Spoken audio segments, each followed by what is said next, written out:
Yo, what's up, you guys? This is Pauly Shore, and welcome to the premiere episode of my new podcast entitled Interested. Why do I call it Interested? Because I'm actually interested in a lot of the people that I'm talking to, and I hope you guys are what? Interested too, of course. So I thought, since Robin Williams recently passed away, I thought it would be my duty and my obligation, since I grew up around comedy since I was a little boy, to interview in this first episode Robin Williams' not only working partner and dude that he did a lot of shit with and got on stage with and improvised, but Robin Williams' best friend, Mr. Rick Overton. Everybody wants to be remembered for their most recent joke and not their first joke. So I thought, what other better person to co-host this particular episode with me? The first episode, the Mr. Ed Begley Jr., ladies and gentlemen. What's up, Ed? Pauly, so good to see you, man. Nice to see you. Nice to see you. Please tell the people that are listening who Rick Overton is, because he's a friend of mine. He's a brilliant comic. He has an act like no other. He's one of the brightest guys I know standing up on your stage. He's extraordinary, and a guy that really has a lot of similar worldviews to my perspective, and he's just a great guy, a great friend for many years.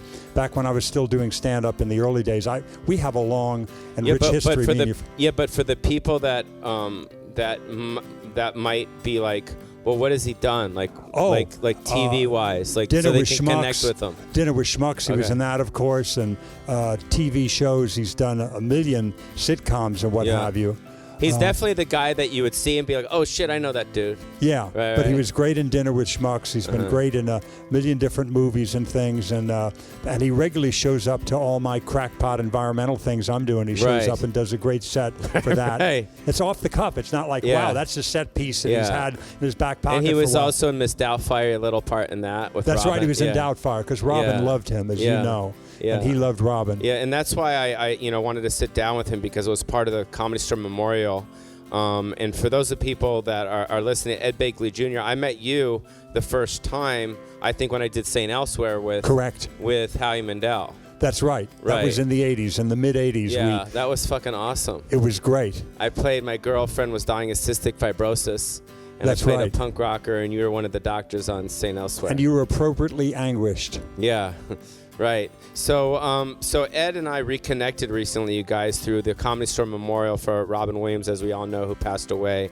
And tell us a little bit about that experience in the main room that you had that, because a lot of people, I think, from the outside world heard about the memorial, but they actually weren't physically in the memorial. So the Comedy Store night. So tell us. We had Bob Saget. We had Rick Overton. You were there. All these great friends of his were there. Norm Macdonald. Norm was there. Norm was wonderful. And people were very emotional, because people were just trying to wrap their heads around what happened to Robin.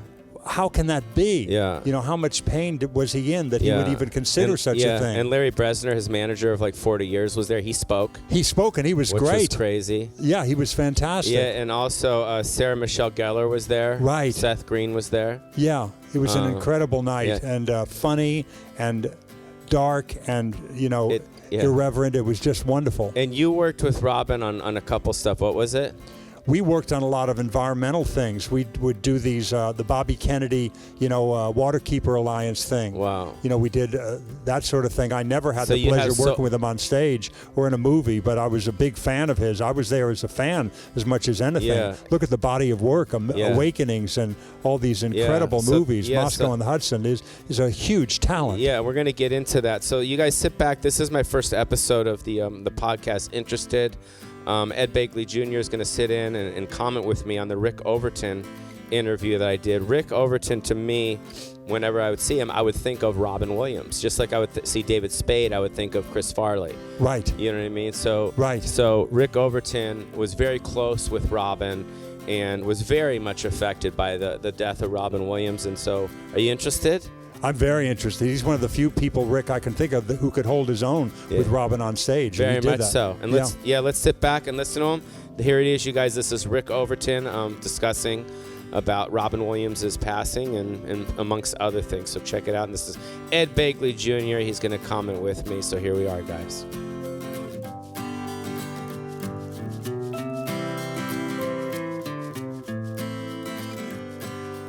So how many have you done of these things lately? These interviews. I've had a handful of interviews these days. Right. Since his passing. Geez, it must be up to 10 now. 10. Yeah, practically. So who are the people that have called? Some. I saw you on some I did news. Inside Edition, and PBS, and then some radio stations.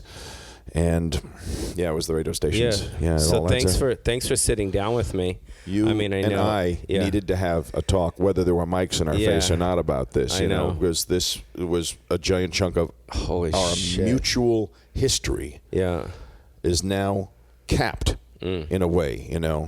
It had a beginning, and I, in my wildest imagination, I couldn't picture the end part of it. I could only picture the continuing part. Wow. My brain has yet to completely wrap around that this has a parenthetical end to it. Right. And because I said to you off mic, whenever I thought of Robin Williams, I thought of you. We did a lot of teamwork, man, over the years. I mean, you're Rick fucking Overton, bro. That's crazy. I mean, how many movies did you guys do together? We did one movie together. We had Mrs. Doubtfire. He had me come in and be the maitre d' in Bridges restaurant. Okay. And when he's running back and forth and getting drunker and drunker, and he could have given that part to anybody. Yeah. But he gave the part to me, and I needed the cash, and he rescued me by doing so. Wow. And that was really a great thing. But he's been a pal over the years, and we would get up. The best part was getting next to him and playing. Right. And going that speed while playing. Right. So you from San Francisco? No, I'm from New Jersey. Oh yeah, you're from New Jersey, but you fucked with Robin down in San Francisco? When first met him in New York, man, a Catch a Rising Star when he came in with Elaine. Oh wow.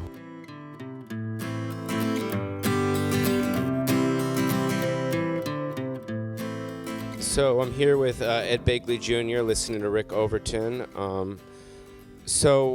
Because people think of you, they don't think of stand-up comedy. But you did stand-up. I did stand-up for years. I started back in 1969 with Michael Richards. We had a duo. Wow. And then we came in here, I guess it was 73 when this club opened. Yeah, came here to the comedy. We opened in 72. 72, then it was 72. It was a few weeks after it opened. I got a call from Rudy DeLuca. Wow. Sammy and Rudy were... Sammy, my dad. Exactly, your wonderful dad, who I love, and your mom, who I love.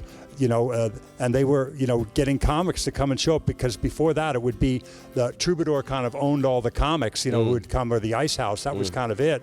And then the Roxy, it had some comics there, but with the Comedy Store, a place for comics only, this was fantastic. This was going to be great. And but of course it was. So you did stand up with Mike Richards? With Michael Richards, and he went off and joined the Army. He didn't want to get drafted, so he went, I'll roll with this. I'll do jujitsu. I'll join the Army and have some control over my destiny. He was fucking crazy. Wasn't he on that show called Peanuts or something? Fridays. And it was a great, great show called Fridays with Larry David. Who else was in it? Julia Louis-Dreyfus. I worked with her when I did Saturday Night Live. She was in that. So you Larry started David was doing stand-up before. I started doing stand-up thanks to your dad and your mom. I did stand-up. I'd done it at the Troubadour and the Ice House, but then I came to the Comedy Store right after you guys opened and, started to do the work here. But I didn't have the belly for it. You guys... I don't know how he continued to do this great work. When Michael Richards joined the Army, I'd lost my partner, and I went off my own and did it for a while, and did some clubs and colleges and concerts, did the Bottom Line in New York and Max's Kansas City and the Troubadour and the Ice House. Where did you meet Robin? Because Robin came to the Comedy Store in 76. By then I had stopped. I actually stopped in 76, so I came in and met him as a fan. Oh, wow. I would go... Where, at the Comedy Store? Yeah, at the Comedy Store. Right. I would see him play here, and I was just blown away by the speed and the alacrity. I wanted to be what he was, and I knew I'd never do it. My mind didn't work nearly as fast as him, but I can promise you my mouth didn't. I try to have these ideas. I try to get them out. I get tongue-tied. Did you do improv class with him? Because remember I talked about, when I was doing the memorial, I talked about the Comedy Store Players. Yeah, Were you part of the Comedy Store Players? I was not. The wonderful Jim Stahl was. We're like separated. Who were some of the people? Who else was in the Comedy Store? Was it Lucy Webb? Yes, Lucy Webb was, I think. Wasn't it was Larry Martin Miller? Short in that too? No, Larry Miller, I think. Larry Miller, that's right. Yeah. Martin Short jammed with Robin on stage in another occasion at the Comedy Store. You're right. But there was great people. Jim Stahl, who was, we look like we're twins, Jim and I. Yeah. But by then, I had gotten married, and I had a baby on the way, and I went, I don't want to work in saloons anymore. I just want to, work in a place, a set where there's a dressing room and somebody knocks. 10 minutes, Mr. Begley, and somebody else is writing all the jokes. You know, I wasn't as good a writer as you guys are. Yeah. And so I just came as a fan and watched Robin at that point, because I stopped the year that Robin started in '76.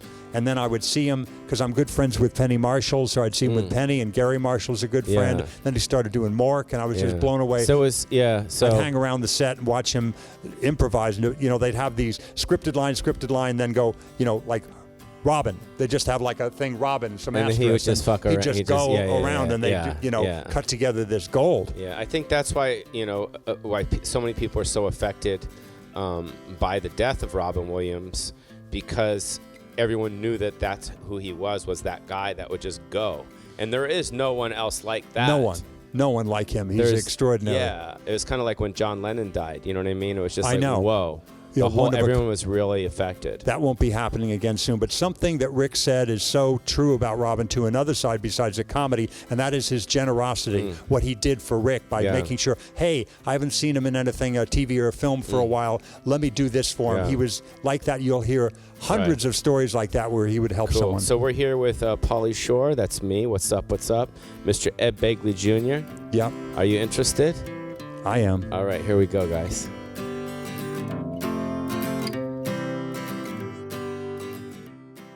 Yeah, so you met Robin at the Catch a Rising Star. What year was that? That must have been 77. 77. So that was like a year after he came out here to the Comedy Store. Right. Yeah, maybe it was 76. Geez, but I remember seeing him bounce into the club, the Improv in New York, and then Catch.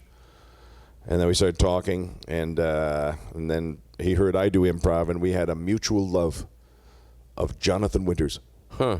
And we bonded over the fact that we both loved when Dad would pop the needle on the Jonathan Winters record for us, So we were sort of formatted the same, and it gave us the confidence to play with each other on stage. Right. So 77, and we're in 2014, 2015, around there now. So how many years is that you've known Robin? It's got to be 30 to 40 years. 36 years now. Jesus, God. I keep thinking it was just yesterday. I keep thinking I can call him. Yeah. I have not really slept well since this has happened. Really? Oh, I picture a funny set we did together. And I'll just sit up all night and think about it. Right. So did you know that, like, his death and his parting and everything was, like, bigger than...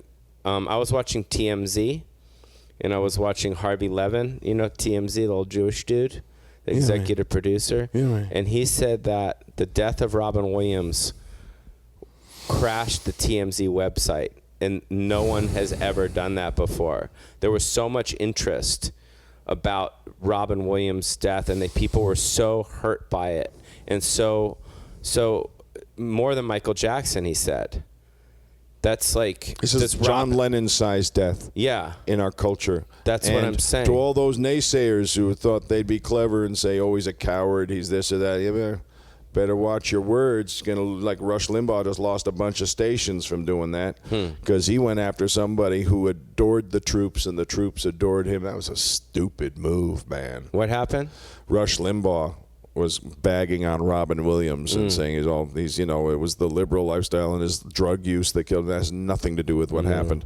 And he alienated a lot of his fan base and lost 4 markets. They dropped him as a radio station there.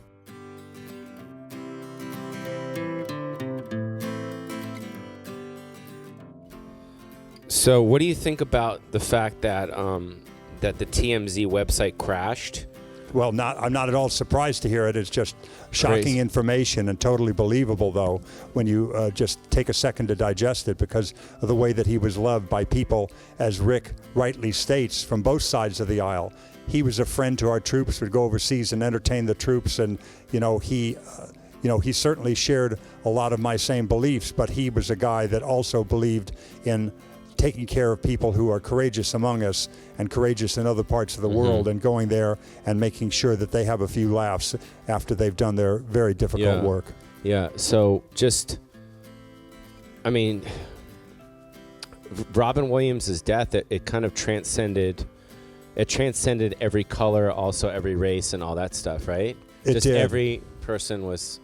Everybody every age, loved him, right? Yeah, I don't know anybody from any age demographic group, anybody from any ethnicity, who wasn't a Robin Williams fan. It's hard to not appreciate that kind of genius. And like Rick and like Robin, I was a huge fan of Jonathan Winters, and like Robin and Rick, I got to know him a bit too. And so it comes from that kind of place. Robin, of course, featured him on Mork and Mindy and loved him in so many ways, and they jammed together repeatedly. And, Jonathan Winters was a huge talent. And the great thing about Robin, he always, would have an homage to Jonathan and make it clear that he was standing on his very tall and broad shoulders. Yeah, and he was the that's first. how generous he was. Yeah, cool. All right, we're here with Ed Begley Jr. This is my podcast, Interested. We're listening to Rick Overton, who is very close with Robin Williams. And we're going to get deeper into it, you guys, so I hope you're still interested. Here we go.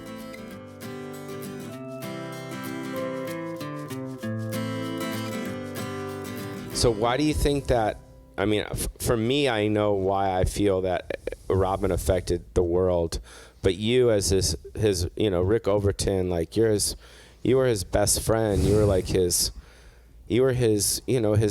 bro, dude. You guys your hearts were together, like, and why do you think that he was so affected by the world? Like, because not only was there a black cloud over Hollywood when he passed away, there was a black cloud over the world, every race, every color, every genre, gay, lesbian, this, that, was all affected by Robin. It was like a thunderclap in the sky. Shuddered us. Everything was rattled. And I don't just bounce back and, whistle through the next day after that. We know as adults what we're mourning for. We're mourning for us. We're mourning for the fact that we don't get to see him anymore. That's what the mechanism does when it loses a supply of energy. And what that says is he was a supply of energy to us, for us to mourn the cutting of it like an umbilical from a mother. You see the body of that work and then wonder where it would have gone next. Do you think Robin knew that he was that? I don't know if he did all the time. And no matter how many accolades you receive, it doesn't always fill the cup inside, because it's asking for another kind of liquid to fill it. Something else. And it isn't all the things we would have said, well, that would have filled my cup. But different people have different stuff, And no matter how many times you say you were a genius, they go, no, you're a genius. No. So it's like when someone says to you or to anyone, hey, I love you, or thank you for this gift. It's very hard for people to accept love. It's very hard for people to accept, gifts. So do you think it was hard for Robin to have it really sit in that he was so loved? He was a genuine and humble man. Really humble. And quiet and considerate, and would be of service to people. He would stop and take everyone's photo from every angle, and then the one person holding the camera the whole time spin around, make sure that person got a picture too. He would take time out of the day. I'd be walking along with him, just seeing him really show adoration back to fans, which you don't always see that. Yeah, but that he did. But then when he was by himself, what was going on? He played a lot of video games that required his mind to work quickly and work with the acuity of his hands and stuff. Yeah, but what bicycle for hours. Yeah, he loved the bike. He would bicycle for hours. He was a solid bullet of a man. Yeah, but he was did you know? Yeah, solid steel guy. You'd break a hammer on his legs. Yeah. Did you know he was going through? I mean, you knew what he was going through personally, but you didn't know it was as gnarly. I mean, did he ever talk? Because I had an ex-girlfriend that took her life. Okay, her name was Savannah. She was a porn star, and I was very affected by it. And it was in the it was in the 90s, and I loved her. My mom loved her, and she was just underneath the porn star. She was a human being. Her name was Shannon. Fucking awesome, really funny, very sweet, and she took her life. But she told me she was going to several times because she was going through whatever it is she was going through. She was leaving little clues. Yeah, little things. So did Robin? We didn't get little clues like this with Robin, man. There was no little I'm going to do that. Maybe there was, and I didn't hear about it. But at a certain point, the last few weeks, the communications started to dwindle, taper off a little bit, and I started to get shorter texts.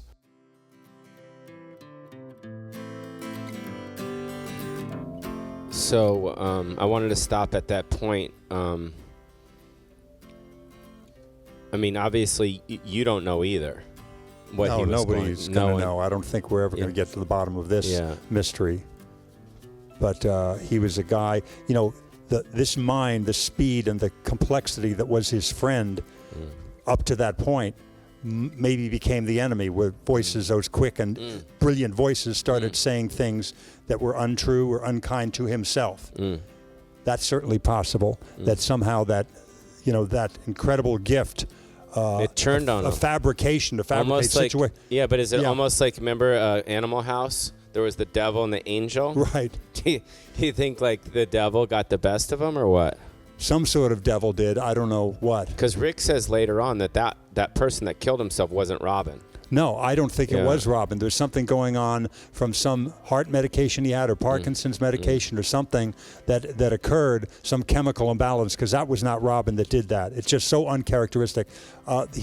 Rick talked about the bike riding. I went on bike rides regularly with him. And George Bush, I heard, too. Yeah, no, I'm just kidding. Well, we did go with Dick Reardon, though, the mayor of L.A., who's a Republican. We went on a bike ride, Robin and I and Dick Reardon, and Robin says, "We're going to kill the mayor. Oh, my God. It'll be in the paper." Noted eco-activist and eco-terrorist Ed Begley and Robin Williams killed the mayor of Los Angeles.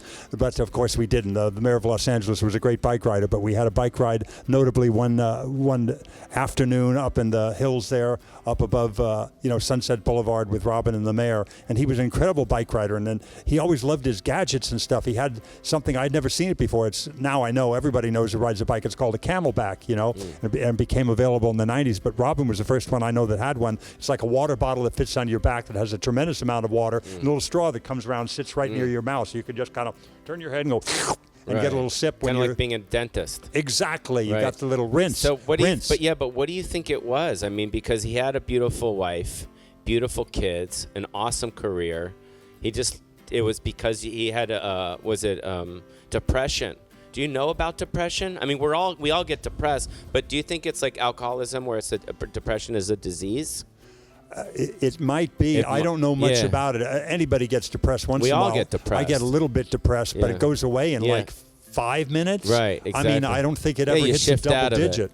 Yeah. I just kind of go, well, wait a minute. I got, everything's kind of groovy. I got 3 wonderful kids, grandkids to look at where I'm living, and my wife, and I'm you got blessed. your solar panel house. I got my solar panel house and my low utility bills. What am I complaining about? Yeah. So that's what I always come back to quickly. But some dark, brilliant voices inside of him maybe started talking smack. The devil. Yeah. All right, we're here with Ed Begley Jr. This is Pauly Shore on Interested. We have Rick Overton. We're going to get deeper, you guys. This is on about the death of Robin Williams and how much he affected his close friends. And this is kind of like taking the memorial that happened at the Comedy Store a couple weeks back and putting in an audio kind of translation so the people in America and the world can hear about this. All right, here we go.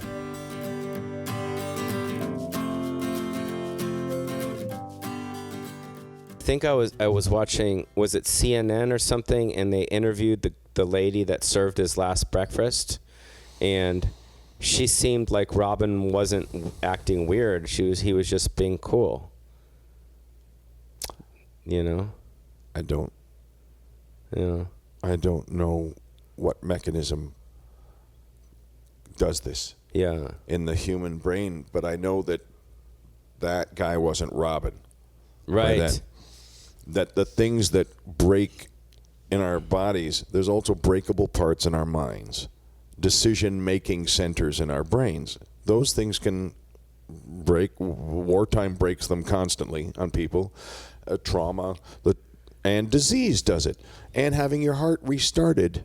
Because whereas in a computer where you restart and you see the little wheel going, it didn't restart right. You just restart 3 times till it goes. You don't have that luxury with a heart. You restart it once and pray that it takes, and nobody's fucking touching it after that. Yeah. So even if it didn't completely come up all the way, because it has its own little computer in there that regulates your mood and other stuff, and reading up tons about this stuff. I'm sure. And since his heart surgery, because I've seen him get kind of depressed since the heart surgery. And so this is a really interesting new field that a lot of people don't know a lot about. And doctors are cranking people out like Midas muffler jobs with partially restarted hearts. And that's why 40% of heart patients suffer from suicidal tendencies. They don't all act out on it, but they all seem to get it.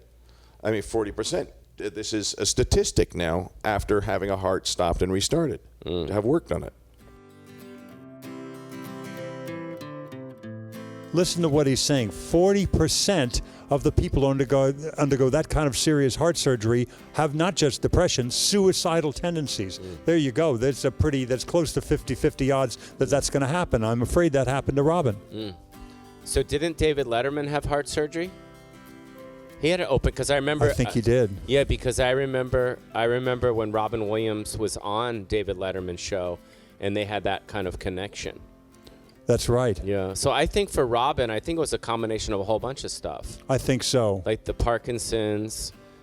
I mean, here we are. It's so funny because Robin's looking at us right now going, you're fucking retarded. Like, it had nothing to do with any of that. Right. We think it's this. We think it will never Robin, know. thanks, bro. Everyone's trying to fucking guess why you did it. Yeah. But you don't know, right? Yeah, I just want to get together with people like you that knew him well, and Rick Overton, and talk about him and keep his memory alive and remember the joy and the laughter. And we can second guess and wonder about that, and maybe we'll come up with something. Somebody smarter than me will. But Rick has a pretty good handle on it. He has some theories that seem to hold water, but we'll probably never know absolutely. Yeah, because usually when someone kills himself, you always hear about it. You always kind of know why. But with Robin, everyone's trying to take little pieces of why we think he did it. Yeah. The Parkinson's, his show got canceled. Right. His heart surgery, his ex-wives, you know what I mean? You hear so much stuff, but maybe it was a combination of all that stuff, but maybe it was like he just didn't want to be here anymore. I don't know. Yeah, I think when you do something like that, you have to be in a tremendous amount of pain to go through that action. Emotional pain, physical pain, combination of the two, I don't know. Right. But it's coming from a place of tremendous pain, I would guess.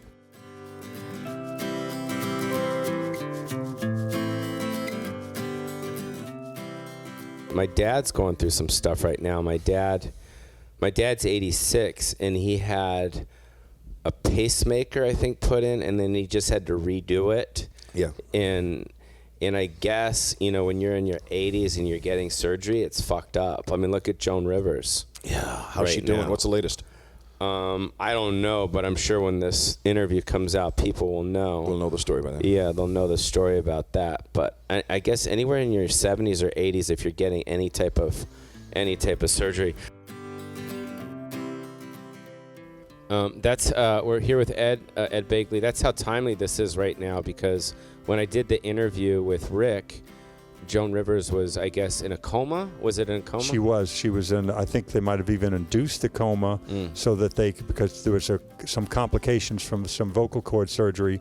And now we know what Rick, and you did not know then that she's sadly passed, but what another great loss that is. Fuck. She was fantastic. That was just terrible. Every time I fucking drive down Sunset, it's always another rest in peace on the Laugh Factory in the Comedy Store. I know. What's up with that? I don't know. I keep the black jacket near the door at this point. I know. That's what you said to me in your email. Who died? Paul Mazursky? Yeah, Paul Mazursky. I just came from his memorial last night. Jesus. I guess that's a function of being my age. I'm 65 now, so I just, I should keep it in the car. It's not close enough by the door in case I got a call on the way home. Wow. Here we are, guys. So Robin was... he was sober for 20 years, and then all of a sudden, because I saw him, I think it was on either Letterman or Jon Stewart or something, and he brought up the fact that like he saw a small alcoholic bottle, and he's like, oh, it just talked to him, and da-da-da-da. Because I assume, I'm not an alcoholic, thank God. I mean, let me knock on wood on that. I mean, it's not in my system where I have to always, you know what I mean? Where I always have to go through that. But I assume after 20 years, and then all of a sudden deciding to get back into it, especially after the heart surgery and all that stuff, that must have been really, really tough on him. It is on some people. I mean, and depending on their chemical compound, age and the age. Getting back into it at that age. Yeah, but I think all of the external things that our logical minds want to search for as a reason that we can piece together like a detective to figure out how this case works. Yeah. It's almost impossible to get completely into the head of a depressive and experience. You can only sort of conceptually understand it by holding their behaviors as bases of comparison. But I've never gone through that level of depression myself. I'm a different kind of chemistry. Right. My machinery is different. And I didn't have my heart stopped and restarted. Yeah. So do you think I mean, you hear so much, but I'm asking you, obviously I'm interviewing you, I'm talking to you, I'm not talking to other people, you just hear things. So a combination of him finding out he had Parkinson's or early Parkinson's, and then a combination of his show, which I don't know why he would get so upset over that, but that's what I'm saying. It's like, nor do I. Right. It's so like, who cares, you know? It's just he's been through things that didn't go right before. I know. It's like, and he's been through divorces before. Right. He's been through money problems before. The kid always bounces back unless 100%. some giant elemental compound thing changed in the way he makes decisions. Because there was a decision to think consciously in terms of, then I'm going to say goodbye to my beautiful wife, my magnificent kids, my tireless, loyal assistant who has been there at my side from day one. Who's the assistant? Rebecca. Rebecca. And Can we she say has hi to been her right his now? Hi, Rebecca. Rebecca. You are loved and are an angel. There are angels right here on earth, and you're one of those. I've never met her. How long was she with Robin for? Pretty much from the start. You know? Fuck, really? You know, from when it really started to get rolling. Yeah. Wow. Yeah. So it's been a bunch of years. Wow. I've known her for a long time. And is she the one that found him? Yeah. Wow. So, yeah, I think A combination? it had to be another guy, is what I think. Oh, yes, it looks like Robin. But the part of Robin that's the guy we know, TV, movies, and all that guy, the guy we can talk to, might not be there at that moment. You know, that part might have broken. Especially the fact that you said that he never gave anyone clues or little clues. Because he might have, and look, they just weren't given to me. I can't say the clues were not given. Right. I didn't experience them, but I did see a behavioral change over a curve of time. Right. And then what about his third wife? Were you friendly with her? She is a wonderful person. She seems so sweet. Susan I've never met her is before. Another angel and another blessing and another gift and another reason for joy and things that should be all logical. If your logical mind looks at it and goes, you don't have anything to complain about unless the unit in your head that receives that information reprocesses it so it looks to you like you're in hell. Wow. For a thing that you can't tell anybody about or whatever. You know, I mean, I'm trying to read up on what experiences are at that depth of depression, trying to figure out my friend. Did you hear read the new Rolling Stone article about him? No. Did you know there's one out? No, I'm just finding out. He's on the cover. I don't know what it's. I haven't read it, but I'm sure by the time this comes out, people have read it. There's a lot of stuff I haven't read. Right. I'm sure. I don't know if I can read it all right now, man. I mean, my tape is on replay because it's decades of knowing him, and the tape hasn't rolled out for just initial replay of what I will miss. It's a big tape, man. There was a lot of great shows in there. And every time I think about it, it comes up. Yeah. It hit me that night that I saw you at the memorial. That's where it really hit me. Because we were all together, and we were in that room that he played in, and we were all... It was like he was there. It was like, didn't you feel it? That was a heavy night, that memorial. Yeah, it was. Huh? We needed it, though. It was medicine, man. We were we needed to speak and see each other. We needed to hug. Yeah. And, you know, so it was kind of remedial. It was medicinal.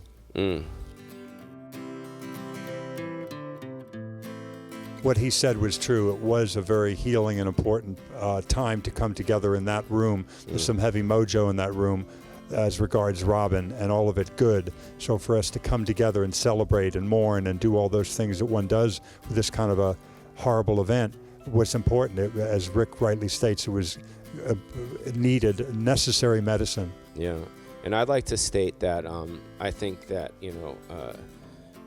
just trying to figure out why he did it. It's like, why? Let's stop. I want to stop trying to figure out why he did it. Yeah, it happened, and we want to kind of celebrate Robin Williams, his work that he's done, and the positive light, and the fact that we are so lucky even to have Robin Williams in our world. Yep.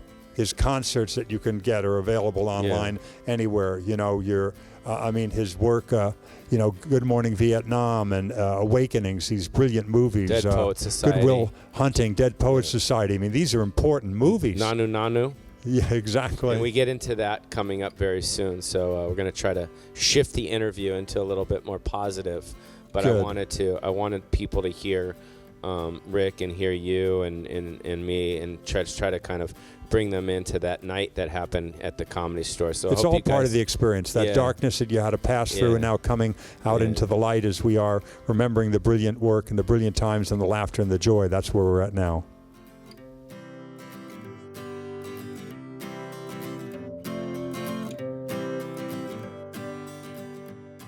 So they sprinkled him in the San Francisco That's Golden right. Gate His area. ashes are. Is that what his will wanted? I didn't know that part.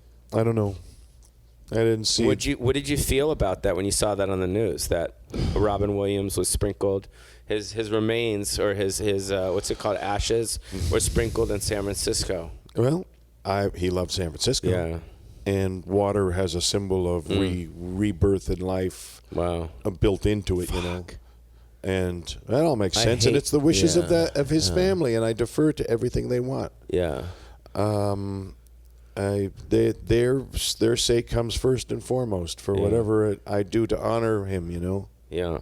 He left a huge mark, and sometimes a culture forgets until a thing like this. So if Robin Williams, your best friend, is listening to this right now, I'm sure you've talking to him in the last couple of weeks since he died. Well, I close my eyes at night. 100%. And I say how the day went, Yeah, I'm sure. Kind of like Mork and Mindy, like Nanu Nanu. Oh, like Robin calling Orson to Rick calling Orson. Rick calling Robin, come in, Robin. Right. Rick calling Robin, come in, Robin.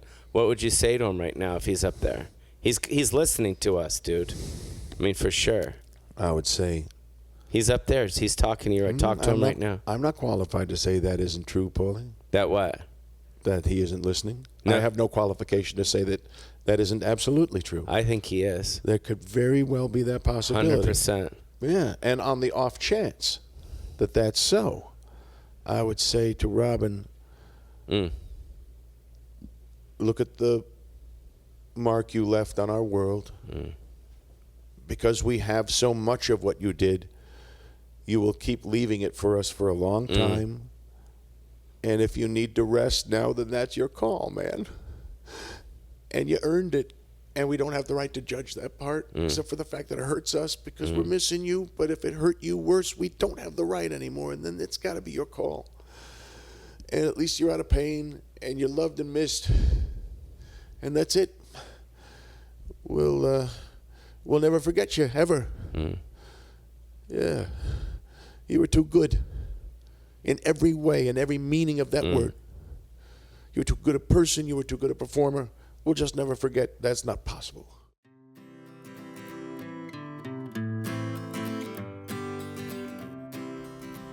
So what do you think about me having him speak to his best friend, Robin Williams, up in the sky in there?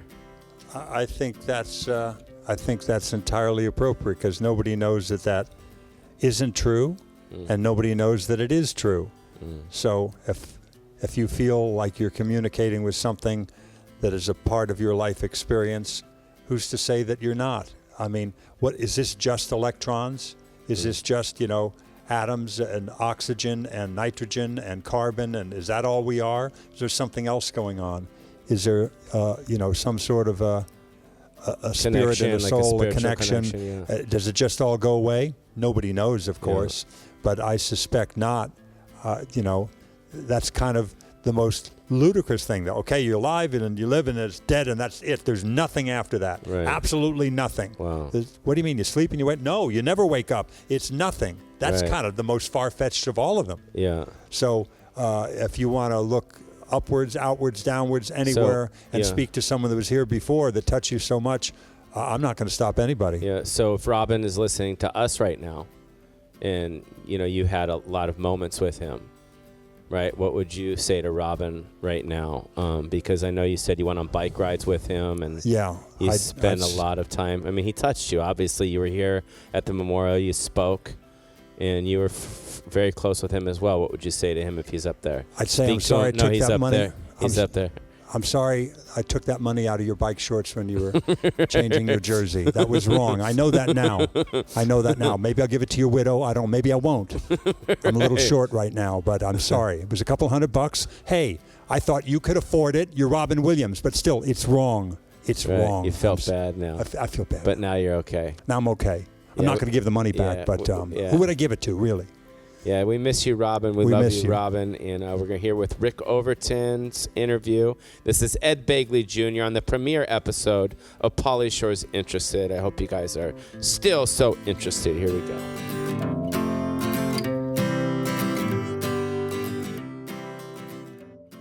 Let's switch gears a little right now and talk about some of the great movies that he left upon us. First his career started with, was it Happy Days? That's what he got out of, right?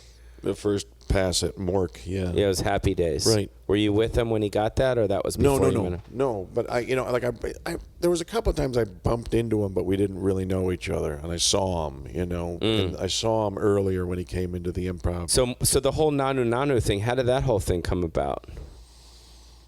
I think I just read about that part. We never really talked about it, and just made it like a funny sound that they liked, and that the script was incomplete, and that they just because they weren't sure what the hell to do with him because he went so fast, that they workshopped with him for a day and he riffed and they wrote off it. And there were episodes where they would just leave a blank spot on Mork and Mindy and just let him roll the way Christopher Guest or Larry David just leaves you and get from A to B to C in your own words in this amount of time. And they would give him a carte blanche, which, as you know, is unfucking heard of in the sitcom world, to just be given blank page carte blanche. So he just flowed out of him and it accidentally came out Nanu Nanu, or what? And I guess that must have been it. He made a sound, they liked it, said do that again. Wow. You know, how did he because I saw him on a lot of interviews talk about how he was like an Oscar award winning actor, and then people still came up to him and went, no. How do you think that affected him? Everybody wants to be remembered for their most recent joke and not their first joke.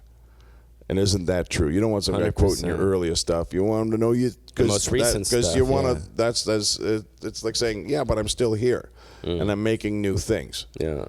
And every performer, I don't care what you do. It's your latest song, your latest whatever it is, your latest book. Yeah. If you're an artist that makes more than one thing, you like it that the last thing was their favorite thing. Right.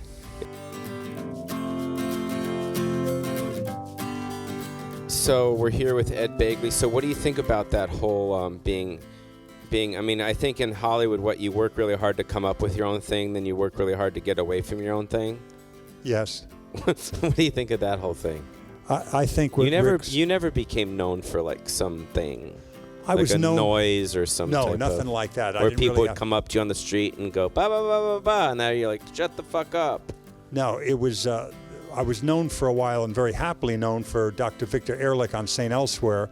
But that, I did other things after that. And so I was known for other things thereafter, for She-Devil or for, Arrested Development or for 6 Feet Under. And, I've had a couple of other nice projects I've worked on since St. Elsewhere. So I feel very fortunate for that. The Chris Guest movies. We did Parenthood together. We did Parenthood together. Yeah, and I got fired on that. You shouldn't have been. You were fantastic. I remember that. You were great. I don't know. I never why understood that. I never. I didn't.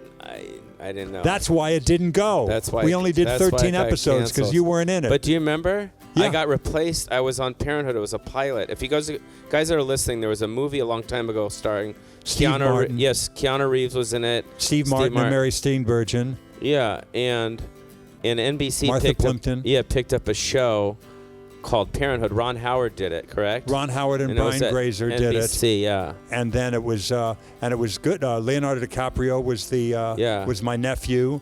Thora Birch was a little kid in it. Who else was in it? There was a bunch of people in there that went on to. Jane Atkinson was in it. It was really a good cast, and we went 13 episodes, but it didn't get the ratings that we needed back then in 1991, I guess it was when that happened. And of course, we didn't have you. If you had been in it, we'd still be. But I segued to MTV from there. You did just fine after there, pal. I did MTV and talk stuff. about landing on your feet. That worked out good for you. Yeah, no, I did my movies and went into MTV after that. But it was interesting doing that show because that was like, for me, I wouldn't say one of my first things before I hit on MTV, but it was the beginning of my acting career when I started acting. My first audition ever was for Bill and Ted's Excellent Adventure. That was my first audition ever. Oh wow, that's incredible. Yeah, and I didn't get that either. But but I got to the end on that, and that's when people started to go, who's this guy? But I remember meeting Leonardo DiCaprio because I played for the one episode before I got fired. I played his brother or his brother-in-law or something like that. Cousin, maybe. Or cousin or something like that. But he was very nice and very good in the show. And I went, this kid's going places. And that's Thora Birch, too. She's very good. Yeah. Something's going to happen with her. Yeah, so that was that. So here we are with Ed Begley Jr. We're just listening to some upbeat stuff about Robin's career and the different things that he did. And Rick Overton is speaking, and I hope you guys are still interested.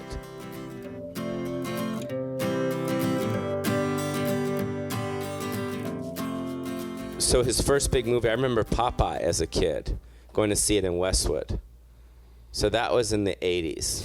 Remember Popeye? Very well. I remember going to see... Altman, man.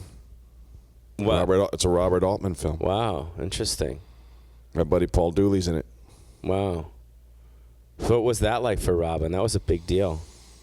He said it was a little bit like, you're supposed to be thrilled with the fact that you're working with Robert Altman, but it's just sometimes just isn't coming together right, and it's nobody's fault. It's just a really brave, big, bold experiment because it isn't an original piece completely of Robert Altman's. He has to take something that was a fucking cartoon and turn that into a movie, which is different because you have to follow all of their rules as well as the all rules of now you're filming humans doing it.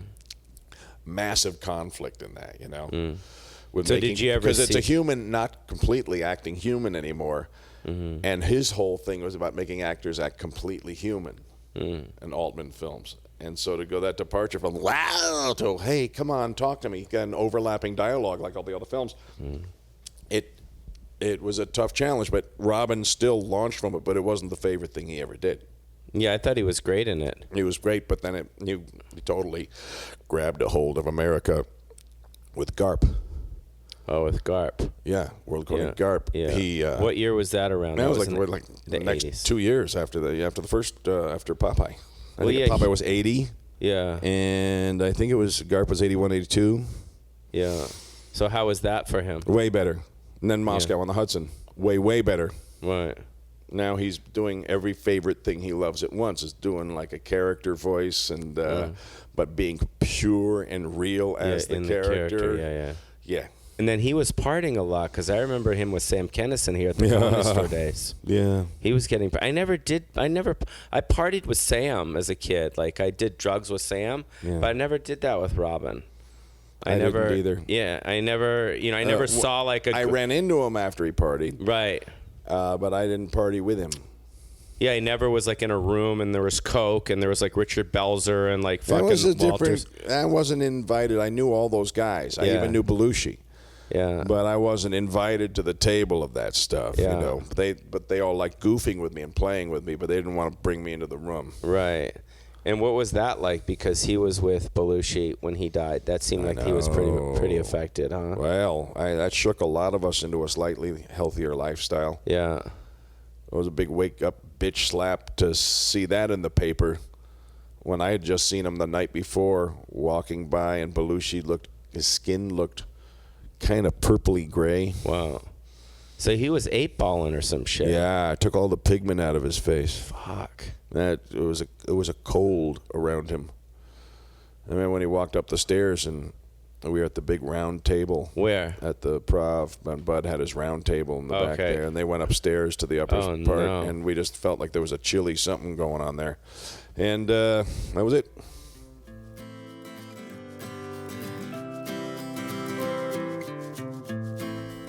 So you were listening to that. It seems like you were reminiscing a little bit about that time. I mean, you got pretty buzzed, huh, back then? Back in the 70s, I did. I quit all that in the 70s, but John and I were very good friends. John Belushi and I partied hardy in the 70s before I got well in 1978. So are you sober? I'm sober now, yeah. Really? That's 35 terrible. years coming up this year. I know. Jeez, not even a glass of wine? No, can't do it. One's So too you're an many and addict. millions. Oh, yeah.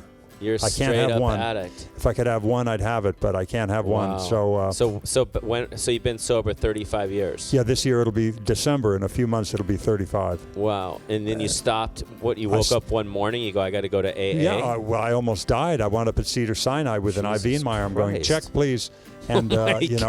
it was bad. Because you don't think of Ed Begley Jr. fucking speedballing, doing coke and all that shit. I would snort coke. I never put a needle in my arm, but I snorted heroin 4 times and snorted a lot of blow and drank a quart of vodka every day from 71 through 78. Wow. So I was a serious party. I knew I was in bad shape when in 1977 on a movie called Going South, I'm in the conversation pit at the El Presidente Hotel. They're drinking, try to outdrink this guy, Shorty George Smith, Jack Nicholson's like father figure, this guy Shorty George, and John Belushi comes up and drags me. Him and Judy drag me out of the bar saying, "This is too much. We can't have it. You're going to kill yourself. Wow. You're in serious trouble when it's too much for John Belushi." Wow. But I think that as horrible as it was when we lost John Belushi in a very different way than Robin, it kind of, John died for our sins. A lot of people got sober after that, and I believe Robin was one of them. I think it shook Robin to his core when we lost John in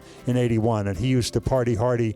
I'm told I never partied with Robin because I had quit back in 78, but I'm told that shook him to his core and got him straight back in 81, I think it was, when we lost John. Well, we're here with Ed Begley Jr. This is Pauly Shore, and we're talking about some pretty heavy shit about Robin Williams' death, and I didn't know Ed Begley Jr. Has been sober for 35 years. Congratulations on that, because you're alive, and now you're an electric weird like fucking dude with solar your car, powered so madman. That's crazy. That's fucking awesome.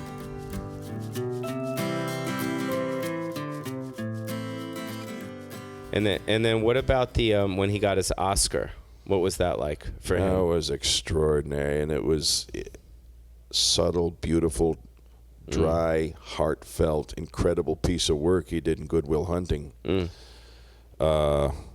And you could see he, at that point in his life, he'd been through enough things to have real pain come out when he was doing that guy, and no loss, And, yeah, he put all his let best actors, they put their personal life into their characters and stuff like that. That's right. That's pretty crazy. Yeah. Cool. So we'll like I said earlier, thanks for sitting down with me. I know you've probably done a lot of these interviews because people associate you with Robin Williams, which to me is an awesome thing. I'm very grateful to have had the chance to play with him with a lightning bolt. Yeah. It was like playing with lightning. It's a mighty feeling. Yeah. Yeah. Oh, and to be near it. Oh, to be caught up in it. Yeah. For all those years, that was something.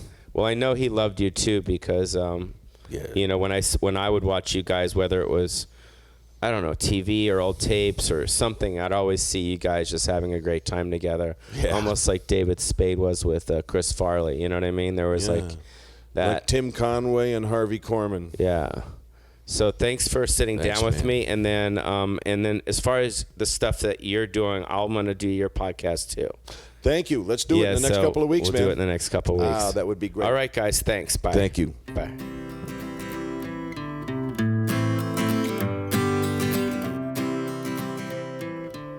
And not only thank Rick for sitting in with me, I want to thank Ed Begley Jr. for sitting with me. This is my first episode. Wow, So I'm this honored. is a pilot, dude. Oh my God, I'm doing a pilot. Another pilot together. I'm gonna get fucking canceled. You can't get canceled from this one, baby. This Holy is you. This is mine. Yeah, I hope people listening got a little bit more kind of insight about what it was like to be close with Robin Williams and to be part of that. And again, Robin, if you are listening, this is me saying something to you. Robin, the world was very fortunate to have you in it and was very blessed by your spontaneity. And every time you came on TV, people were always going, what the fuck is this guy going to do? And they just like Joan Rivers just died, they broke the mold when they made both of them. And Joan, again, if you're out there and you're listening, we all are thankful and blessed for what you did for us. Correct? I agree. I was a big fan of Joan Rivers. I didn't know her as well as I knew Robin, but loved her and happy to have had her briefly in my life and in my life on television and on stage for nearly my whole life. I was a big fan forever. So and our goodbye, heart, Joan. Our heart's broken in that one too. Yeah, and our hearts go out to Melissa Rivers. Wonderful Melissa, who I adore. We love you, Melissa, and I've been thinking about you as well. And I'm so sorry that this happened to you. I'm sure you're very affected right now, and but everyone's thinking about you. And if you need anything, just hit us up, right? Absolutely. And Rick, thank you so much for sitting in with me and sharing your wisdom, and also Robin's family and Larry Bresner and everyone that was so close to Robin.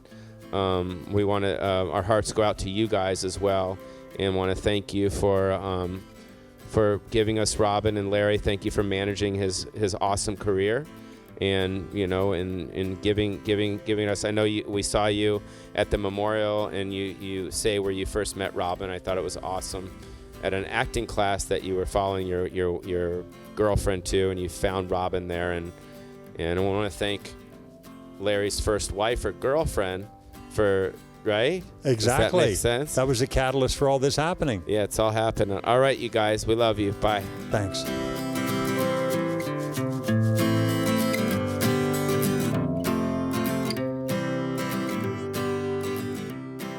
I want to thank Rick Overton, and I want to thank Ed Begley Jr. Thank you so much for commenting on the beautiful life of Mr. Robin Williams.